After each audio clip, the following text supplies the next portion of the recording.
The gates of Miracle Missions Church stood like iron sentinels against the desperate souls of Enugu.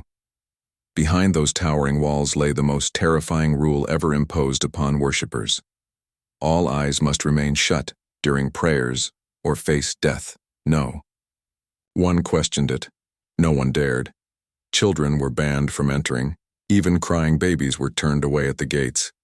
This was a place for the desperate, the broken, those who had exhausted every hospital and shattered every hope.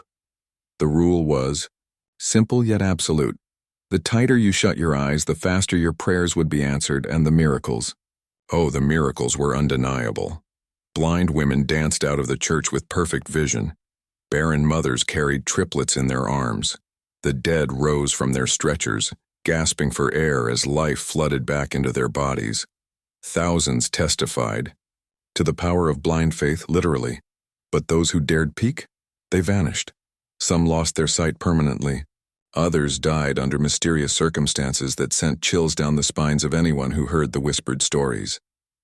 On this particular scorching afternoon, desperation took human form in Omani, a woman whose 10th baby lay lifeless in her trembling arms.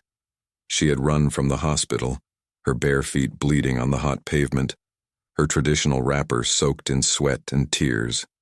9 times before, she had held dead children. 9 times, her dreams had been buried in small graves. Please, she screamed at the church gates, her voice cracking like thunder. Save my child. I've followed your rules for 5 years. The ushers stood like stone statues, their faces cold as winter. Rules are rules, sister, one said, avoiding her tear-filled eyes. No children allowed, dead or alive. Omani collapsed, to her knees on the concrete, her wails echoing through the compound like a wounded animal. The crowd gathered, some weeping with her, others backing away as if her grief were contagious. Among the onlookers stood Touku, a 25-year-old university dropout turned photographer who had come only out of curiosity. His camera hung around his neck, forgotten, as he watched this mother's heart shatter in real time. Something cold and sharp twisted in his gut. How could a church, a supposed house of God, turn away a grieving mother? When the ushers finally chased Omani away like she was a diseased dog, Touku's world tilted on its axis. He followed her down the dusty road, his footsteps heavy with purpose. He found her collapsed by the roadside, clutching her baby, her sobs, tearing through the evening air. The seeds of rebellion had been planted, and Touku was about to water them with his own blood. I'm sorry for what they did to you, Touku whispered, kneeling beside Omani's broken form. The dust from the road clung to his jeans as he watched her rock her lifeless child. Through her tears, Omani's story poured out like blood from a fresh wound. 5 years, I never missed a service. They promised me. They said if I followed the rules, closed my eyes tight, never questioned, my babies would live. Her voice broke into fragments. 10 children, all dead. What kind of God demands blind obedience and gives only death in return? Touku's jaw clenched. Something was rotting in that church, and he could smell the stench from here. That evening, haunted by Omani's cries, Touku met his friend Nidu at a local bar. Nidu's usually jovial face turned grave when Touku mentioned the church. Bro, you don't want to go digging into that place, Nidu warned, his bottle of beer trembling in his hands. I went there once with my girlfriend. Almost opened my eyes during prayer. Just curiosity, you know? But something... He shuddered. Something brushed against my face, like a cold hand but not human. My whole body erupted in goosebumps. My girlfriend said it was the Holy Spirit, but the terror I felt, that was pure evil. Nidu leaned closer, his voice dropping to a whisper. And Pastor Joshua's wife, they say, she relocated abroad to open new branches. Lies. I heard she went mute during a service just like that. One moment she was singing, the next, complete silence. No one's seen her since. The pieces were forming a horrifying puzzle in Touku's mind. He remembered other stories, whispered rumors he'd dismissed as gossip. A man whose wife ran mad during Sunday service. members who opened their eyes and mysteriously died weeks later. The pastor's increasing wealth while his congregation grew more desperate. That night, sleep eluded Touku. He tossed and turned, Omani's dead baby haunting his dreams. By dawn, his decision was crystallized like morning frost. He was going to that church. He was going to open his eyes during prayer, and he was going to expose whatever evil lurked behind those holy walls. Nidu begged him to reconsider. Some truths are better left buried, man. What if you don't come back? What if? Then the world will know why. Touku interrupted, checking his body camera one final time. Someone has to witness the truth. As the monthly deliverance service approached, thousands of desperate souls flocked to miracle missions, like moths to a flame that would surely burn them. Among them walked Touku, his camera hidden beneath his shirt, his heart hammering against his ribs. The die was cast. The truth would either set him free or destroy him completely. The church trembled with the weight of 3,000 desperate souls, their heads bowed in submission like wheat before a storm. Touku slipped through the crowd, his body camera recording every heartbeat, every whispered prayer, every tear that fell onto the cold concrete floor. Pastor Joshua's voice boomed through the loudspeakers like thunder from heaven itself. Close your eyes. Shut them tight. Let the fire of God consume every stronghold. The congregation obeyed without question, their eyelids sealed like tombs. The silence was deafening. 3,000 people holding their breath, waiting for miracles that would cost them their souls.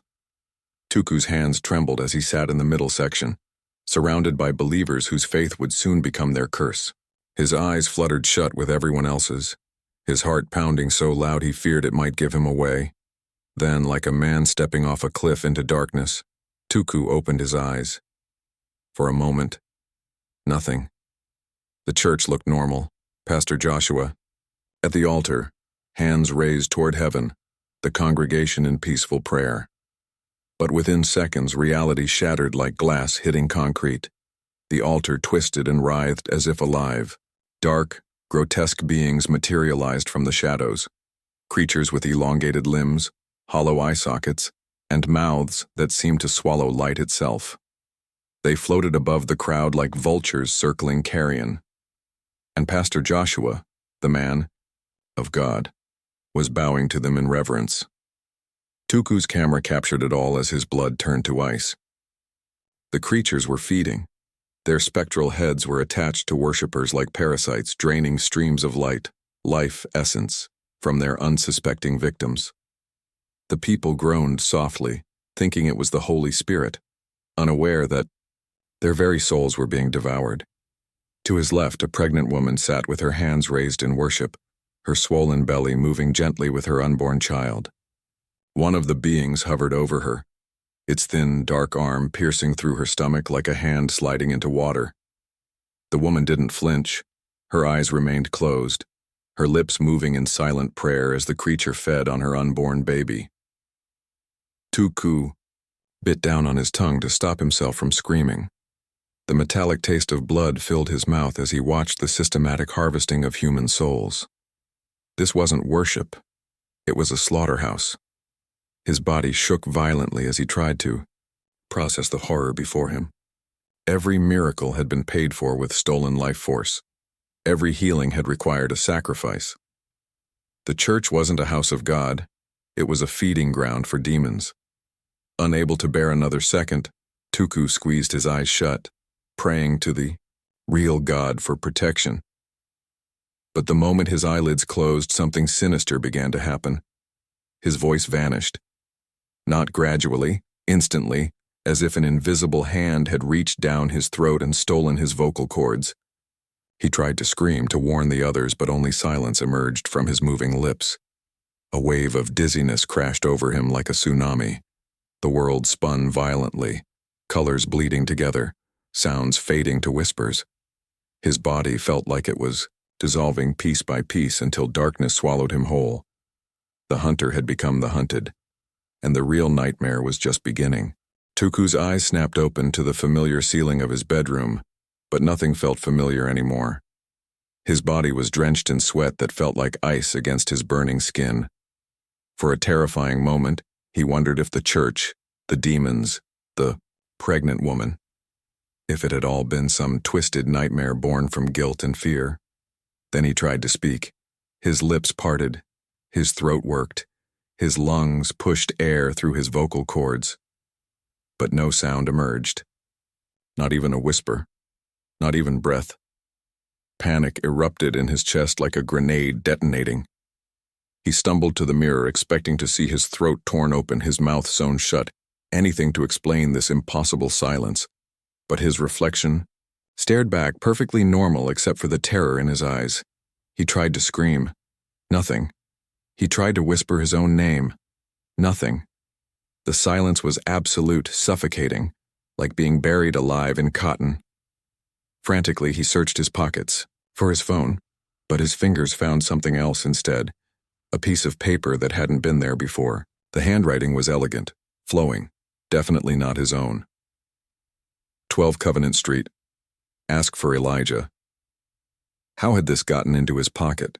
Who was Elijah? And why did the ink look like it had been written with blood that was still wet? Questions, without answers, drove him to the edge of madness, but desperation gave him direction. By evening, he was driving through the streets of Enugu like a man possessed, following the address to what looked like the smallest, most humble church he'd ever seen. No flashy banners, no loudspeakers promising miracles, just a simple wooden sign. Welcome to the presence of the Lord. Inside, a single man knelt at a plain altar, his prayers barely audible whispers that somehow filled the entire space with peace. When he looked up, his eyes held kindness that Touku hadn't seen in years. "I'm Elijah," the man said simply. "And you must be Touku." Tuku's blood froze. How did this stranger know his name? With trembling hands, he pulled out a pen and paper, scribbling frantically. "I broke the rule at Miracle Missions. Now I can't speak. Help me." Elijah's face went pale as death. "You opened your eyes in that cursed place?" His voice shook with barely controlled terror. "You brought something back with you, something that wants you dead. You have 3 days, maybe less, before it claims your life completely. 3 days to live." The words hit Touku like bullets to the chest. "But there's hope," Elijah continued, reaching for a small bottle of oil. "If we act now, if we fight with everything we have, we can cast out what's attached to you." The battle for Touku's soul began immediately.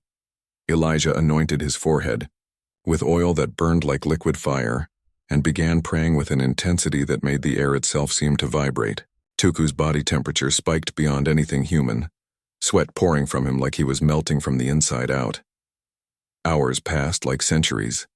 The evil inside him fought back, sending waves of agony through every nerve, every muscle, every bone. But gradually, like dawn breaking after the longest night, Touku felt something shift. His voice returned with a scream that shattered the silence. "Jesus." The word exploded from his throat like a dam bursting, carrying with it all the terror, all the pain, all the darkness that had been choking him. He was free, but freedom came with a terrible revelation. As he thanked Elijah through tears of gratitude, he remembered his body camera and realized he had evidence that would shake the nation to its core. The memory card trembled in Pastor Elijah's hands as he inserted it into his laptop. The small screen flickered to life, and what they saw made them both step back in horror. The footage was shaky, but undeniable. The moment Touku opened his eyes, the camera captured everything. The altar transforming, demons materializing, Pastor Joshua bowing to creatures from hell itself, the systematic draining of life from innocent worshippers. Every frame was a testament to evil masquerading as holiness. "This isn't just about warning people anymore," Elijah whispered, his voice barely audible. "This is evidence that will change everything." But as they fast-forwarded through the footage, Tuku's blood turned to ice. There, clear as daylight, was Pastor Joshua, the same man who had been bowing to demons, carrying Tuku's unconscious body out of the church, driving him home, and slipping the mysterious note into his pocket. "How is that possible?" Touku stammered. "He was the one feeding people to demons, but he also saved me?" He led me to you? Their answer came in the form of footsteps outside the church. Pastor Joshua entered, his head bowed in shame, his expensive suit replaced by simple clothes. The man who had commanded thousands looked broken, defeated, barely human. "I've been looking for a way to end this nightmare for 10 years, he began, his voice cracking like old leather. "You think I chose this? You think I wanted to become a puppet for demons?" Through tears that seemed to burn his cheeks, Pastor Joshua told his story. 10 years ago, he had been nothing, a struggling pastor with plastic chairs and unpaid rent. Pastor O'Deely had approached him with a solution, a small vial of dark oil that would guarantee church growth beyond imagination. "Pour it into your foundation at midnight," O'Deely had said. "Just remember, your members must never open their eyes during prayer." Desperate and faithless, Joshua had obeyed. The moment the cursed oil touched the ground, everything changed. Miracles began, crowds gathered, money flowed like rivers, but the price was everything he held dear. "My wife, Mabel," he sobbed. "She opened her eyes during a service 5 years ago. The spirit struck her mute and mad. She's been locked in a room in my house ever since, staring at nothing, never sleeping, never speaking. I feed her, I clean her, but she's gone. My own wife destroyed by my greed." The confession poured out like pus from an infected wound. The spirits demanded sacrifices, life force from his congregation in exchange for fake miracles. Anyone who opened their eyes became a threat, so they were eliminated. The church had become a slaughterhouse, and he was the butcher. "I saved you, because I saw something in your eyes, the same horror I felt when I realized what I'd become. I led you to Elijah because he's the only pastor I know whose hands are clean. Help me end this, please." The plan was dangerous, but necessary. They would return to miracle missions, find the exact spot where the cursed oil had been poured, and destroy the covenant that bound the demons to the church. At midnight, they stood in the empty church that had become hell on earth. Elijah knelt at the altar, placing his hands on the ground where evil had first taken root. The moment his palms touched the floor, the building erupted in chaos. The lights flickered like dying stars. A low rumble echoed from beneath them, as if the earth itself was screaming. The stench of rotting flesh filled the air, and the temperature plummeted until their breath became visible clouds. The demons rose from the ground like smoke, their forms more terrifying than anything Touku had captured on camera. They shrieked and clawed at Elijah, but his prayers created a barrier they couldn't cross.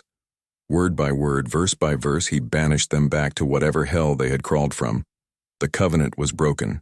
The evil was cast out. The church was finally free.